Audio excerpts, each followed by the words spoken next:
Welcome to Hiring Happy Hour, where we celebrate the human side of hiring. I'm your host, Nicole Hammond, and together we'll pull back the curtain on people shaping the future of work, the innovators, the dreamers, the change makers behind today's hiring experience.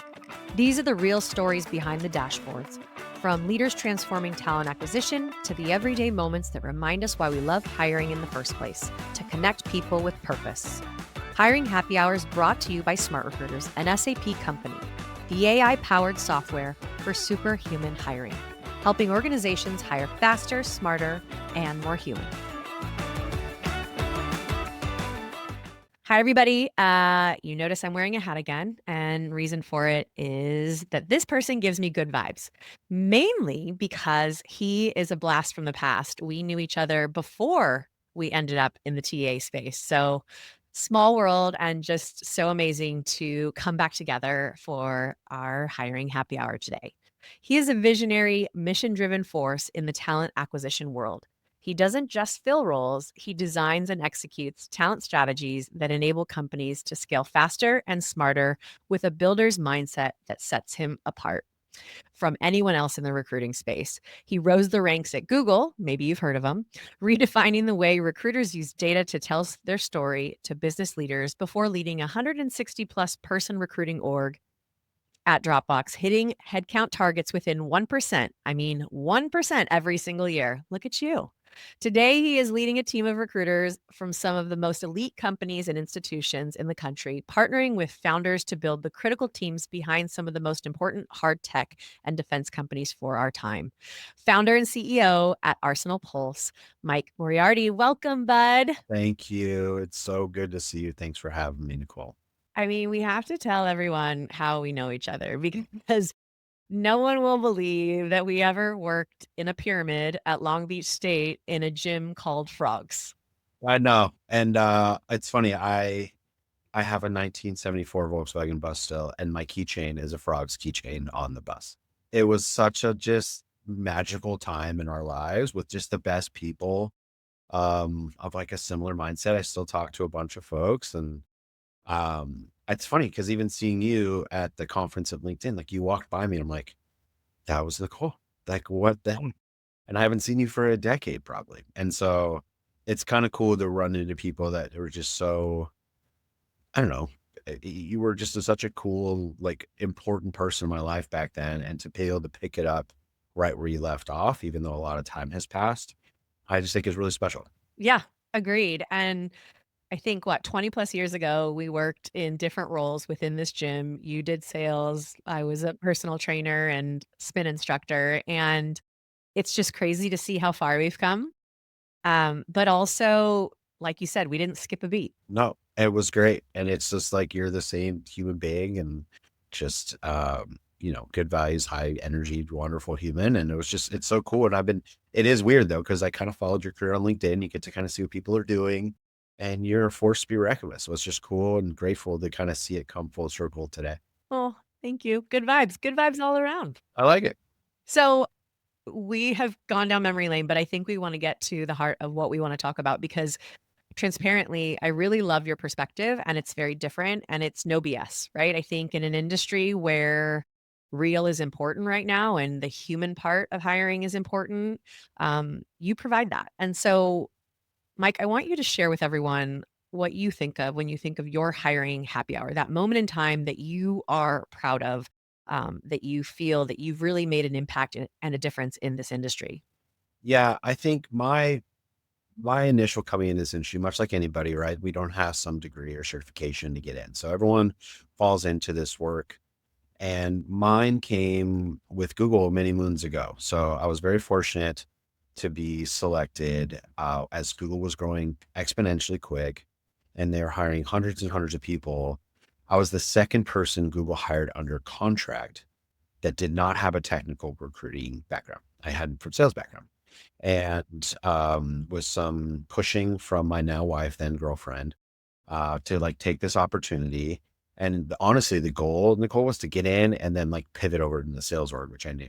And so I jumped in. There was 100, and this number changes every time I tell the story, but let's just call it 130 people.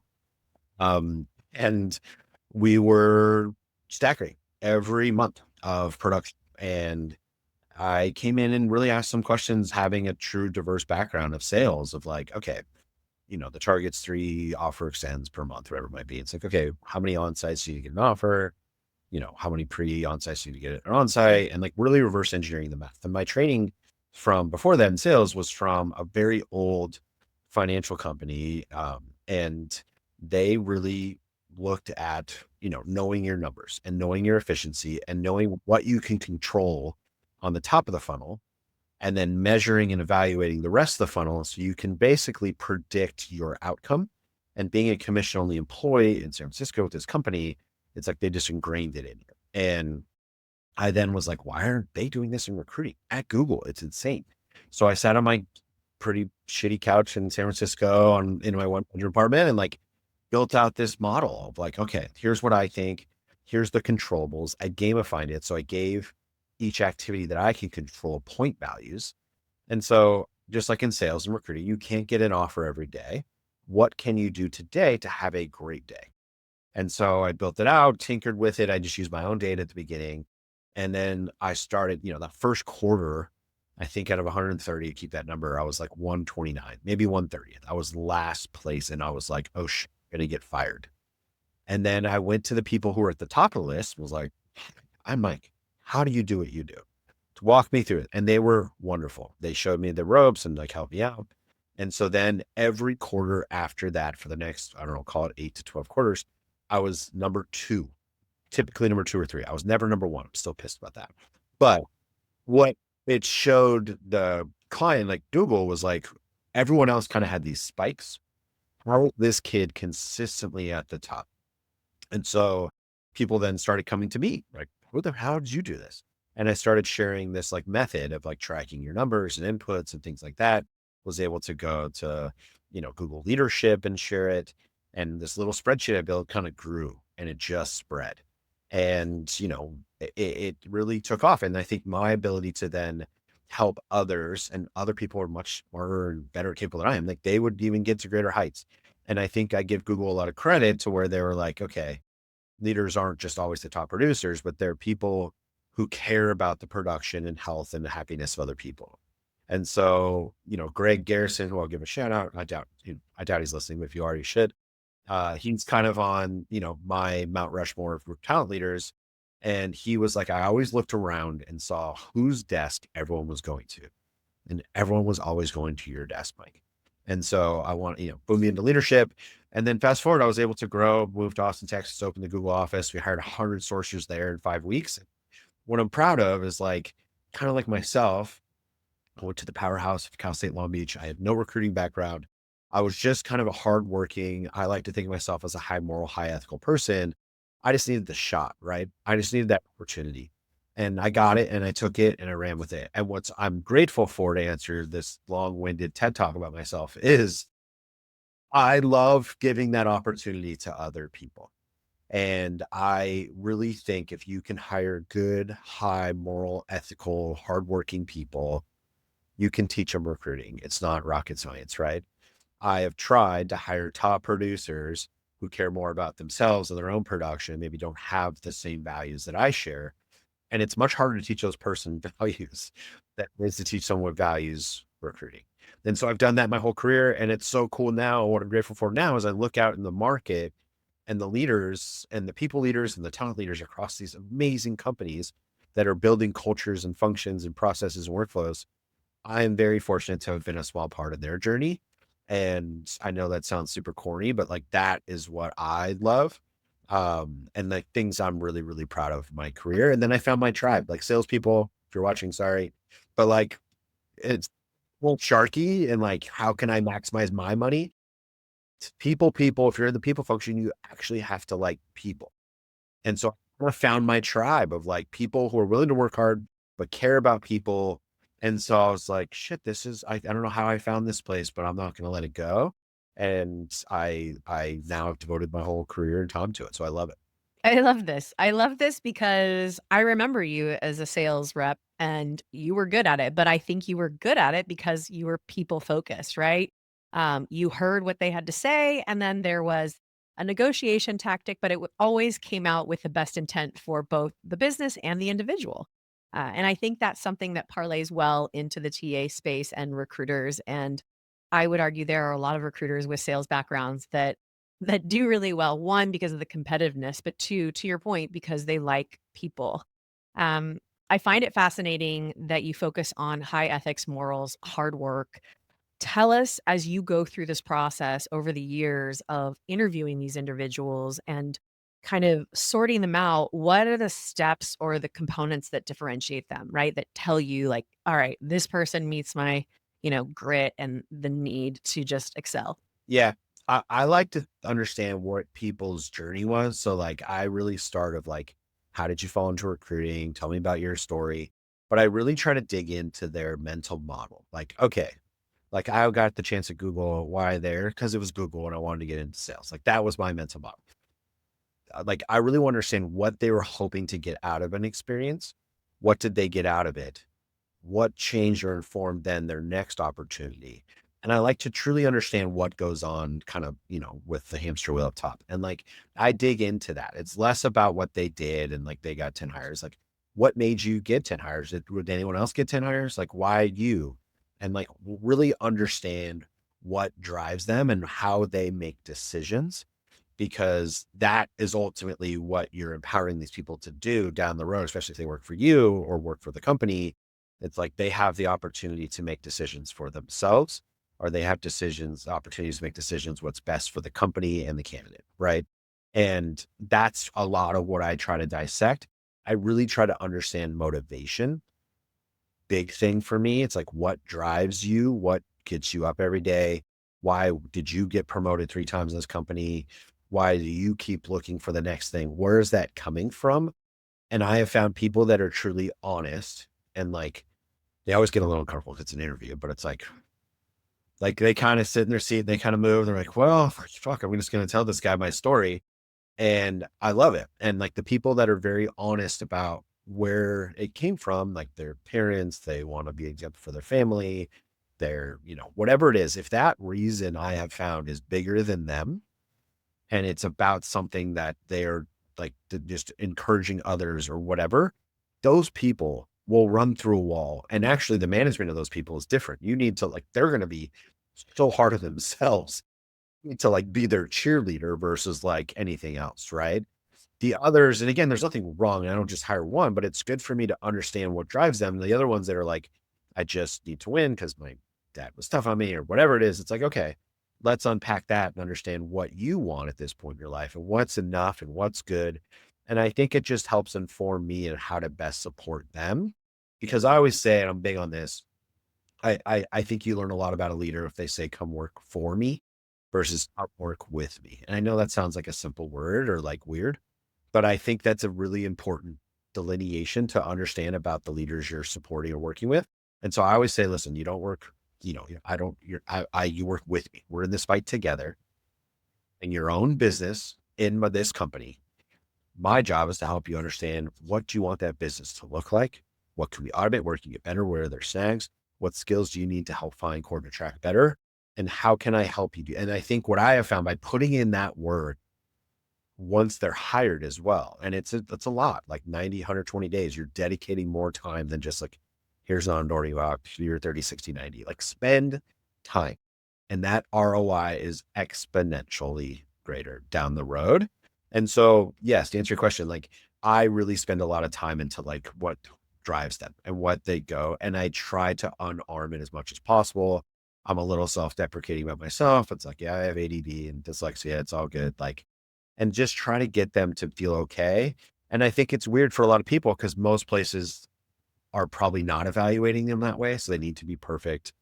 They have the chat GPT thing up here. They're warm here and they're like, well, if I think about it, like, you know what I mean? It's like, fuck that. Like I'm hiring you and I need to understand you. And so people that are comfortable, and I am really, really curious about, I think what really shapes us are the tough times. Like where have been the fractures? Where have you fucked up? It's okay. Like if you like to say you're perfect or like what drives you, it's like, I would just like to be a perfectionist. I never screw up. Like, fuck that. Like then you haven't taken a risk and I need you to like try to be better. So those are the things that I really try to dig into. And yeah, so far it's served me pretty well.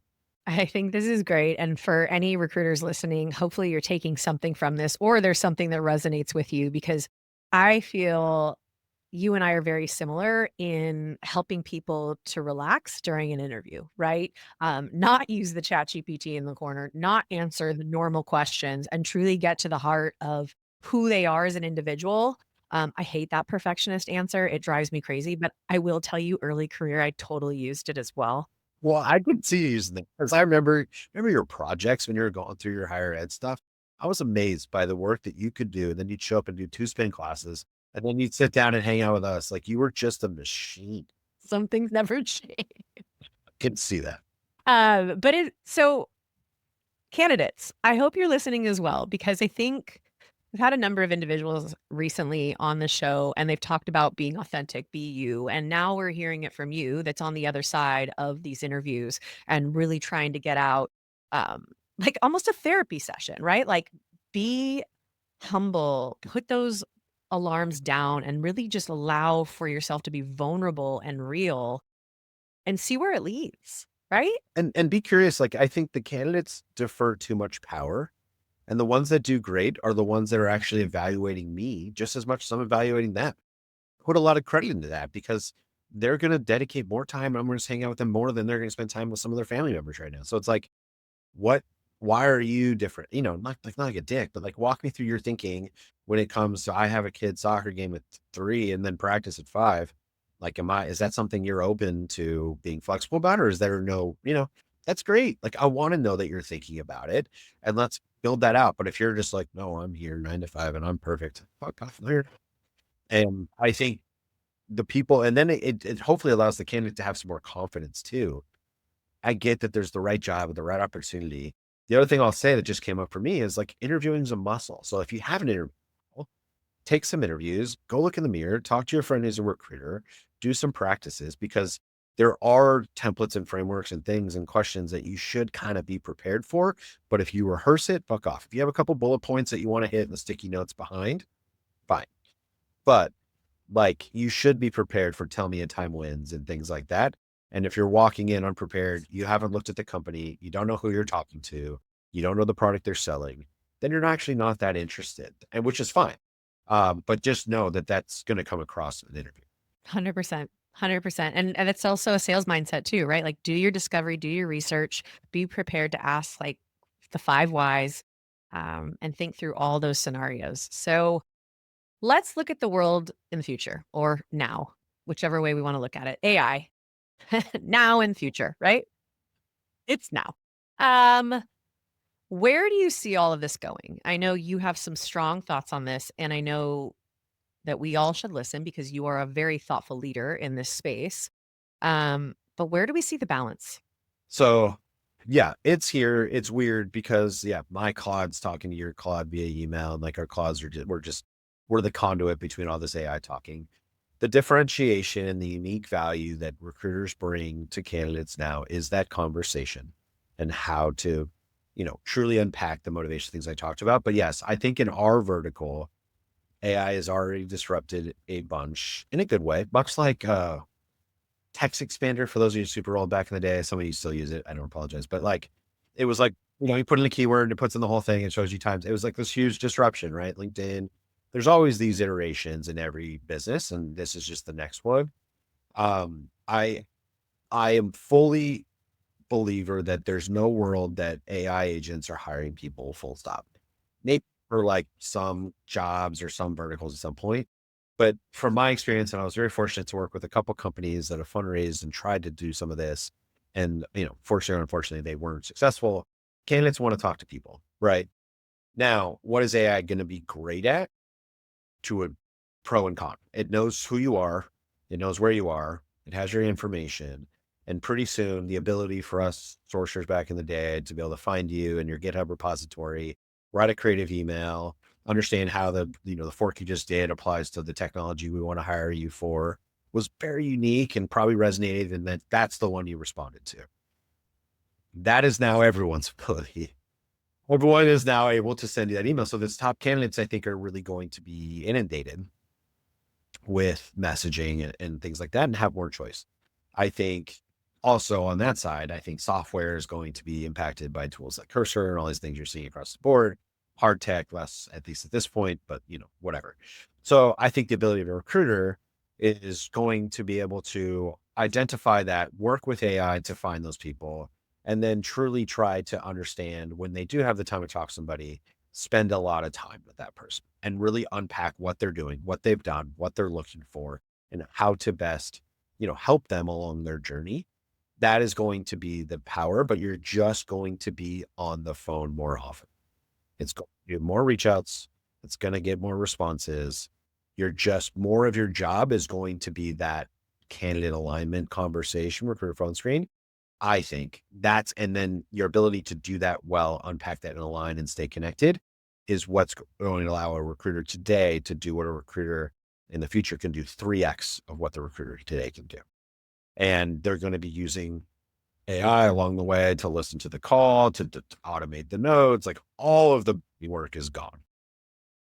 So you got to double down and spend more time on the rapport building, on the understanding and leaning in, because my underwriting still is like people are hiring people.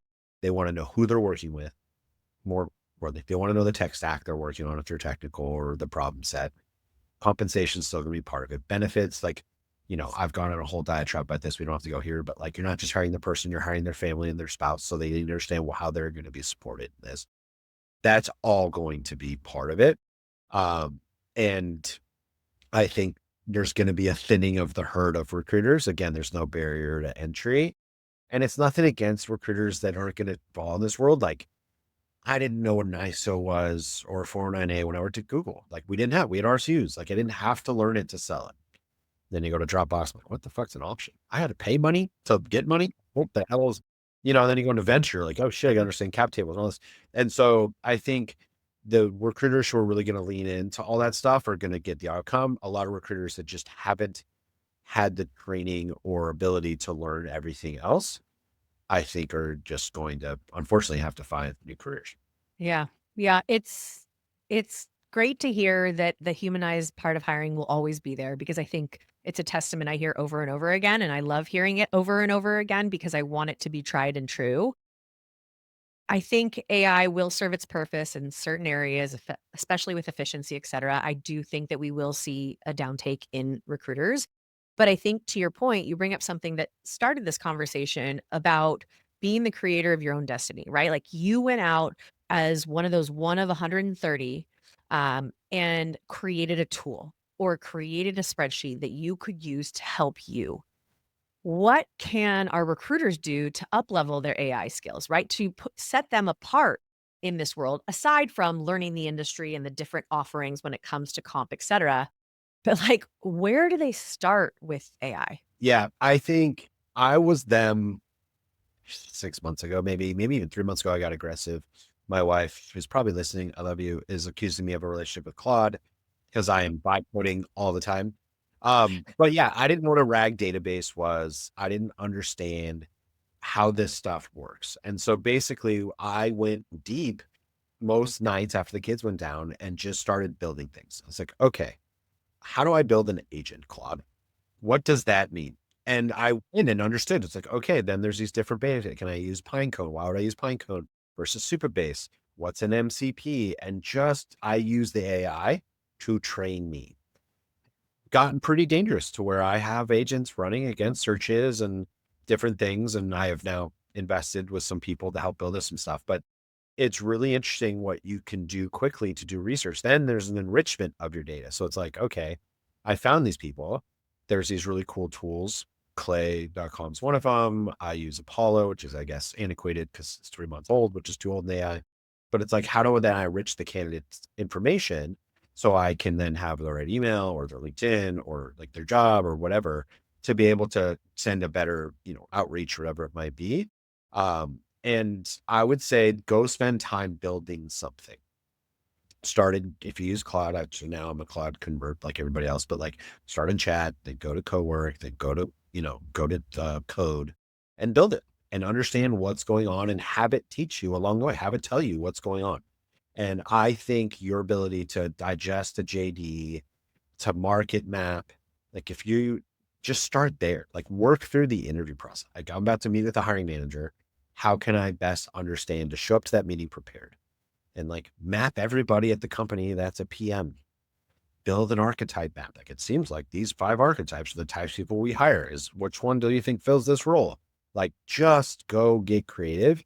And I think that will really help inform you to see how you can utilize this to be a superpower. I will say on the counter side of this, what I'm learning, I just read an amazing article by Andreessen that there's individual AI versus institutional AI. So what I, in my small business is like me going and doing that. And then I don't want to name names because I recall my team, but like Sally and Bob going and doing similar things, different directions, you get different flavors versus like institutions then building that out. So it's basically all in the same direction. And then that the veering off the curve is a lot tighter. That's what I think the next move that these LLMs are going to go. But if you're an individual, yeah, if you can't answer the question what a RAG database is and what LLM you'd use and why, and how you'd go enrich your data at a simple core, spend 30 minutes today and you can answer that question and you could be really, really dangerous. This is fascinating because McKinsey says 46% of leaders cite skill gaps with AI as a major barrier to adoption. So here, Mike has told you where to start, how to start, and everything you were saying. Again, I'm using myself as the guinea pig, right? It's helpful, it's validating, right? Like I know what a RAG is, I know what MCP is. I'm like, okay, they say, look at me. But it's also because we are an AI company. We have to practice what we preach, and I am a huge advocate like you of starting somewhere. We have a tool internal called Glean. Anyone can create an agent on it. My team has been amazing about doing it. Even one for one of the girls on my team's out on mat leave. She put together a agent for while she's out on mat leave to ask all the questions of everything she owned operationally. Oh, she's a genius. But now I'm thinking institution wise, we are creating a chatbot for us and SAP to use. And to your point, the agent is only good as the data you feed it, and it has to continue to be updated. It has to be relevant. And that is not an easy feat.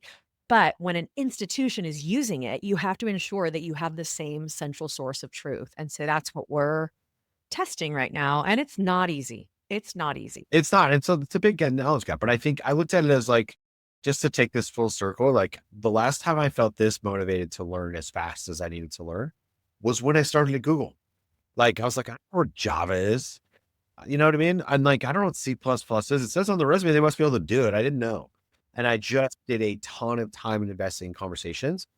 This feels like another one of those moments. The ones that are going to sprint and understand it are the ones that are going to have the opportunities and get to create their story. The ones that are hopeful that they do it or do it on the side, it's just not going to work. And so I definitely feel that urgency because also the other piece, which is different than any technology ever before us, is it's changing every freaking day. Even tools we're using, like Claude has new things and like Claude design, chef's kiss, like, oh, amazing. My LinkedIn posts are so corny and I can bring my true self out and I love it. And so I think, yeah, spend some time. And even if it's not recruiting, like if you just need to learn this, like I built one out for like my family's calendaring and like things like that. Like just go build something useful and play with it. And then you'll start thinking, I think it's what's weird about it for any shout outs to anyone with ADD out there. Like it allows your crazy brain. It's a different way of thinking. It allows your brain to like really open up outside the box and the next box. And like the more you can do that, the more you're going to get out of it. And it's just an investment of time. Yep. I mean, let's go on this journey. I remember sitting in my mom's car on the way home from school and being like, Mom, what's this? And she would tell me to look it up. And so I'd have to wait till I get home, look at an encyclopedia. Then we had Google, right? And then we can ask it anything. Then we had ChatGPT and we could ask it anything. And now we're in the world of good old Claude and just helping us to do these things, but in our own voice, etc. It's fascinating. And I do want to scare everybody. You will get left behind if you don't jump on board, and it is in your hands to try, right? Like these are the people that Mike looks to hire are the ones that truly see this as a mountain to climb, but by gosh, they're going to take that challenge on, right? Yeah. Or just, I don't want to hear you looking for like complaining in 6 months. It's like, this is the job. And so if you're not putting in the time or the work, then again, no harm, no foul, then this isn't the job you want to do. But AI is coming for a lot. So like, it's really not, it's a lot of fun too. So like, don't be scared. Just get in there and have fun. You can't break anything. The worst thing you're going to know if you're getting addicted is like, you're going to get stalled out on your data limits and you're going to then upgrade. And once you start upgrading, I'll know you're kind of getting more obsessed. But yeah, like its ability to go find draft like great sequences, market map is going to save you so many hours. Those hours can be spent then in sending better quality, higher volumes of outreach and spending more time on the phone. Those are the people that are going to outproduce everybody and have jobs down the road. And those that aren't. And to your point earlier, right? If you see people going up to someone else's desk or reaching out to them on Zoom or Slack or wherever you talk every day, ask them what they're doing, right? That might be the next step in your learning to get you to the next level. Um, fascinating. Fascinating. I appreciate it, Mike. It's just always good to hear validation, but also perspective because I think one, you bring a real one, and that's important for this industry and our people. Well, I appreciate you just as a human being being on this planet. And like, it's just so cool to hang out with you and see what you're doing and support this and your company and your mission. The fact that anyone wants to hear my opinion is still weird to me, but I genuinely appreciate you having me on. And this is awesome. Well, we're gonna switch now to your personal because I think people wanna know, I mean, ADHD, where that come from, not necessarily, but, like, about your family and kind of what drives you as an individual. So, outside of work and yes, you do have time outside of work, right? We've talked about this. What's your happy hour? What brings you bliss? Yeah, I think, well, one is personally outside of my family. So I should start there. My wife and my kids are the best thing on the planet. They're 8 and 10 years old. They're going to be in after this week, third and fifth grade, second and fourth right now. We're having so much fun. I'm having a ton of fun being their dad, helping them like, grow up in this world. It's a totally different world and navigating that. And we're just having a blast as a family, traveling, doing fun things, exploring, etc. Personally, if I'm not spending time with family, my addiction is golf. I think it's the only place in the world where I can solely dedicate all of my thinking to one thing. And I think that's why it's addicting. Is like I can't think about the 700 things. It's like the stupid white ball in the hole. How do I get it there as efficiently as possible? So I spend a lot of time, as much as I can, not as much as I started this company, thinking and trying to do that. And then yeah, I've started to spend more time with my kids on coaching sports, something I was really passionate about as a kid, and helping them, just try to get better every day at whatever they care about. My oldest son is very creative, so we've leaned into like sticker design, shoe design. So cool. So fun. He's built the custom shoes for me everywhere, every company I've been. It's awesome. And it's been just such a joy. And a big part, without sounding like Dr. Phil, of why I started this company, I think I shared with you, is like talk about underwriting of why you do the next opportunity. Nothing against venture, and that opportunity was incredible, but I traveled a ton. I missed a lot. The only place I could think of where I could control my time was to be my own boss. And so I'm now more present at home, be able to go to all events. I'm literally traveling today. I'm in San Francisco, but I will be home Wednesday night on purpose for Thursday, for the big day, for the second to last day of school. Like those are things I just didn't have choice before. And I feel very fortunate to be able to have that now. Well, you can thank your boss for that, right? Yeah, true that. What's the sport of choice in the household? Yeah, right now it's soccer. The kids are really liking soccer. I know that's right up your alley. We're having a ton of fun, almost to a detriment. My youngest son has been part of this elite group of team members at his school, and they haven't lost a game in basketball, soccer in like 3 years. So it's almost a problem, Nicole, because like he just like shows up and expects the trophy. On Saturday, they won the trophy again. I kind of need him to lose to like work hard.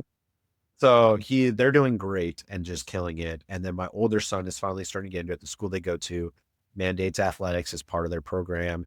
And so he's going to start cross country track and soccer, but he's been really obsessed about soccer. So every day when we're home after work, we go in the backyard, we have these little goals, we do drills, and I'm having a fun time. And then it's so hot in Texas, we just jump in the pool afterwards and mess around. Like it's literally, I wish I could freeze time. Uh, because I know in 4 years, 5 years, I'm not going to be cool. So I'm trying to soak that up as much as possible. Yes. I mean, I love that for you, and your son will have that life lesson someday of losing, so don't worry. He's just like, yeah, we're going to win a trophy. I'm like, dude, this team's good. They beat them 4-1 or something. What? Oh, I'm with you on freezing time. I have 10, 8, and 6, but my 10-year-old's a girl, and so I feel like it comes a little earlier. I'm getting the sass. I think Nick, my husband, daily says, "Hey, be nice to your mom. Be nice to your mom." And I'm just kind of like, "Yeah, come on. Like, I made you." And I hear everything my mom used to say to me, and I'm like, "Oh, just getting it back 10x." I heard some too. I think it was Tina Fey, where she was like, her kid was like in high school and she felt like the nerdy girl in high school. Like, hey, you want to hang out? Want to get coffee? Can I buy you something? Like, just trying to get their attention. And it was like, they could care less. They're just like, I'm going to, your mom, get out of my way. Yeah, that's why vacations, right, and experiences where you go away, they have no choice. They have no choice. It's a good point. Yeah, that's fair. All right, switching to this or that. Have you played this before? I'm sure I have, but nothing comes to mind recently. We do this as a family to make decisions. Like, if someone gets to choose dinner, you're like peanut butter jelly. Like, you get their brain going, and then you go, "What's for dinner?" And then so there's some of that. Okay. I've done some of these with my kids too, and it's actually really fun. Good conversation starters. So I'm going to give you two options. You can choose one, you can choose both, you can choose neither, you can elaborate. This is like choose your own adventure kind of thing. Weird that I'm like super nervous right now. Like, I have not been nervous, and right now I'm a little anxious. There is no wrong answer. Okay, I'm ready. Okay. Okay. Resume or LinkedIn profile? LinkedIn profile all day. Very strong on that one. Yeah, I felt it. I felt it. Um, builder mindset or operator mindset? Builder, Love it. Find me or find you? find me. Hiring for potential or hiring for pedigree? Potential all fucking day. I set you up for that one. I told you, you can't lose. This is good. I'm like feeling better. I'm sitting up in my seat. There you go. Getting fun. High standards or high empathy? Empathy. Love it. Scaling fast or scaling deliberately? That's hard. Yeah, this is my first caveat. Like, deliberately have a plan and then scale fast. Like, go slow to go fast. Plan, input into Claude, go. And yes, yeah. Work through the plan. You got to go, but you need a plan. All right. Data first leadership or people first leadership? People first. AI sourcing or human relationship building? Human relationship building is going to be exponentially more important than AI sourcing. So, human relationship. Love it. You know, we didn't talk about this, but another person I had on talked about how important that intake with the hiring manager is and not doing it in a system and having that conversation. 100%. Like, they got it. They're trusting you. It's such a time savings for them. So, like, if you're just not saving them time by not understanding what it is and just bringing up stuff, I sell against this all the day. So I will get off my soapbox. But like, a lot of other firms just like throw 15 profiles at you and hope one sticks. We are the exact. I literally say it's like, listen, we're going to send you 2 or 3, and it's going to be very close to that target. And if it's not, we want the feedback. But yeah, that we spend an exorbitant amount of time with that intake, because we don't only understand the role, we have to understand the company, the funding, the mission, why now. And so, you only get one chance with top candidates. And so it's our responsibility to really understand that and be able to represent that as a third party. Yeah. Yeah. And you take pride in that too, right? 100%. And that's the cool part. You really get to know the company and the mission and what they're doing and why this role is important, where they're going to fit on the team, like all the stuff. If you don't know that and you're just pushing that off to them, you're kind of hoping, and that's not a great strategy. Yeah. Yeah. And then some of them you're like, I want to do that. That sounds so fun. A couple of times where I'm like, God, I wish I didn't start this. I would go join you on that mission. It's awesome. Totally. We'll just tell our kids to be engineers, right? Totally. All right. Reward or recognition? Recognition. We did a study at Google about this, and so proved it, where we showed that people were more like actually just wanted to be recognized more than and really any nominal dollar amount. And so I think Laszlo came out with that and like proved that. I have to say though, like Google pays really well. Well, fair. Yeah. They're making us, yeah. And the perks we get food and all the rest of the stuff. But what they found, I guess, it was like people would much rather in the all hands get called out for everybody versus like $100 gift card or something like that. That brought more to them professionally than the whatever it was. I see it. I feel it. I would agree. Yeah. Love that. I'm glad we have that now. Uh this is a funny one just because I thought good manager or fun job. Good manager. When you're your own boss, you got to be nice to yourself, right? Yes, 100%. Okay. Switching to like more fun, personal, other ones. Cook or go out? I like to go out. I don't like dishes, Yeah. Well, that's fair. nor am I a good cook. So that's part. Same. Play a sport or watch it? Play a sport. I remember you guys all playing pickup basketball all the time. I forget to play in the pyramid. I think back to those days all the time. It's like then we go play flag football or soccer. It was so fun. It was fun. It was fun. And a lifetime ago. I know. Mountains or ocean? Ocean all day, but I'll say both. Being in Texas, I'm away from both. I grew up in the foothills of Southern California. And we had right behind the mountains, right? And I was just like, they're mountains. I went home probably a year or two ago after being in Texas for a long time. Like, those are the most majestic, beautiful things I've ever seen in my life. But then nothing beats the salty air of the beach for me. That is my happy place. Yeah. Yeah. Well, it says hello. It's here. Yeah, I'll be back there someday. That's the goal, is said. There we go. Sunrise or sunset? Sunset. Okay. Vacation or staycation? Vacation at this point. To your point, like being far enough away and getting time and like there's no other choice but to be together is awesome. Yeah. Yeah. What's the next one planned? So we as a family, well, as a company, actually, if we have some targets where if we hit them, we're going to Portugal as a company. So we are very excited. And my kids are like, do we get to go? I give them a hard time. It's like, no, you don't work for me, but yes, they're going. And they're trying to like, how can I help? What can I do? And so I have my older son making stickers for everybody and swag and doing all this stuff. I was like, you got to motivate them. And so we are just fine velocity for the quarter, but I feel pretty confident that we'll be able to get there. So Portugal, next big one. Yeah. I'm sending you the good vibes. Oh my gosh. I can't wait to hear about it. I cannot wait.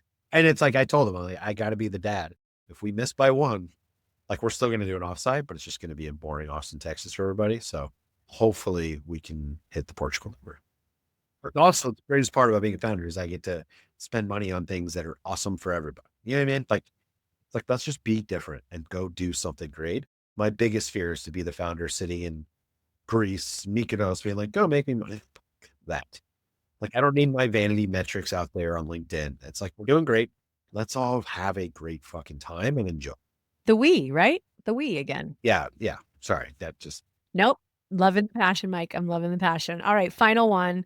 Uh, Coffee, tea, beer, wine. well, previously I was a lot of Lalo tequila. I know they're head of marketing. I still want to be a brand ambassador for them, but it was almost like a blood type. So I've slowed down on that a bit. And I wouldn't even say coffee or wine. I've moved on. And again, I've also tried to hit them up for like a marketing sponsorship. To a fault, I'm a Celsius man for myself. I am addicted to the Celsius. And so I have one or two a day. What? Yeah, it's a lot. I can't even finish one. I have like the jitter. I know, but you have like a natural, like you wake up, I imagine you wake up and there's like a 80s song in your head. You're up, just jumping around and just happy to be up. I am the exact opposite. I'm like, oh, I got to get up. And like, I feel like it's getting into a cold plunge for me. It's like, this is going to suck, but you got to fucking do it. And just, I fight it where I feel like you're just like a Disney princess. You're just happy and the birds are singing. You're not you're not wrong on that, but like waking up my kids with that, they are so annoyed by it. Yeah. That would be the most annoying thing to me as well. I'd be like, lady, in the most respectful way, I don't get in trouble, like politely fuck off. It's exactly. I mean, they all have their own version of reacting to that. One kicks, one puts the covers over, the other one screams, and I'm like, "Cool, here we are." Cool. Success. Mom killing it at the home game. Yeah, yeah. I do think about putting a thing of cold water over their heads in bed. Someday I will. Someday I will. Yeah. It's funny though. You are. Like my youngest son is up. Like he's just up. My oldest son is more like me, or it's like, hey, bud. Like I feel like I'm disarming a bomb. You know what I mean? Yeah, yeah. Let's try to have a yes day. Only yeses out of your head, out of your mouth. Everyone, I already made you breakfast. Like, what do you need to just have this day go smooth, please? And it's a gamble most mornings. Oh my gosh. My husband did a golf tournament, which by the way, he's not a golfer. So they paired like the good one with the bad one. I shouldn't say bad or not so great one. And they won it. But the day I was like, cool, more gym equipment being purchased with that money. But the day he was gone, I had to get the kids up and still had meetings and like, did both jobs in the morning. And I used bribery. I will tell you, my kids are competitive. This I know. And bribery worked. I said, I will give $5 to the first kid that gets dressed, brushes their teeth, and is downstairs ready for breakfast. I love it. Trust me, I talked to my wife and I talked to, I was like, I'm someone's dad. Like someone looks at me and goes, that's my dad. And it still blows my mind that I get to shape these kids' minds and thoughts. We don't have to go too far off this, but you know me, I'm pretty sarcastic too. I have learned that sarcasm is a pretty fine line between being a complete dick and being funny. And so my oldest is like, doesn't get it, where he just cuts deep and hard and like was rude. I'm like, but like, in the right context, I guess that's funny, but So anyway, I relate to where it's like, I do whatever the hell, and any mom, God bless you, like it's the hardest job on the planet to just survive through the day. You know what I mean? That's what we can do. I mean, yeah, but good life lessons come out of it. They will be amazing. They will be amazing. 100%. Yeah. And a bias for me, I love hiring moms, like the most badass, unbelievable workforce. They will get shit done. What they can get done in 6 hours, most people get done in 10 hours. Like I am biased that they are the most badass people on the planet. And Mike, I think every mom out there that works will thank you for that comment because it is true. And it is always appreciated when it's recognized. No, it's 100. I got my wife for Mother's Day. We got to know this. I was like, hey, for today, I got her card. What I got her other things, but on her card, I will do everything. Whatever you need, I'm going to get it done. And then you open it and it goes, by the way, where is everything? It's pretty relevant to let. I cannot function without her, nor can our whole household. God bless her. And that's all she needs to know, right? That's all she needs to know. Oh, Mike, this has been so, so fun. Look at us 20 plus years later. We're doing it. We're doing the thing. We're doing it. Tell everyone where they can learn more about you and learn more about your company. Come check us out. We're at arsenalpulse.com. We are growing. Our demand is off the charts. We have a bunch of different offerings now. We really tried to mirror companies where they're at. So we have an early stage, mid stage, late stage. We have an executive offering. We even just kicked off a big RPO. We're growing exponentially, potentially other locations inside. So a lot happening. Come check us out. I'm getting more active on LinkedIn, so feel free to like any nonsense I put out there. But if you want to come work with a bunch of adults who do good work, who make good money, or having a lot of fun doing it, let me know. And if you're a client hiring, if you're, a founder in the hard tech space or in aerospace, defense, manufacturing, energy, or AI, would love to meet you, as I think we could be a good resource for anybody at any stage of company you're at. Awesome. Yes, I concur. Mike is a good human giving the good vibes. And I know this company is continuing to do great things. Please reach out tomorrow so he can meet his number so his whole company can go to Portugal. Let's do it. I know. I'm excited. All right. Thanks, Mike, for being here. And thank you, everyone, for listening. Thanks for having me. That was fun. And that wraps another episode of Hiring Happy Hour. Thanks for tuning in and for believing, like we do, that hiring isn't just about filling jobs, it's about the impact we make. To catch more stories and show notes, visit hiringhappyhour.com. This episode was brought to you by Smart Recruiters, an SAP company, an AI-powered platform for superhuman hiring. Until next time, stay curious, stay kind, and keep humanizing hiring. Cheers!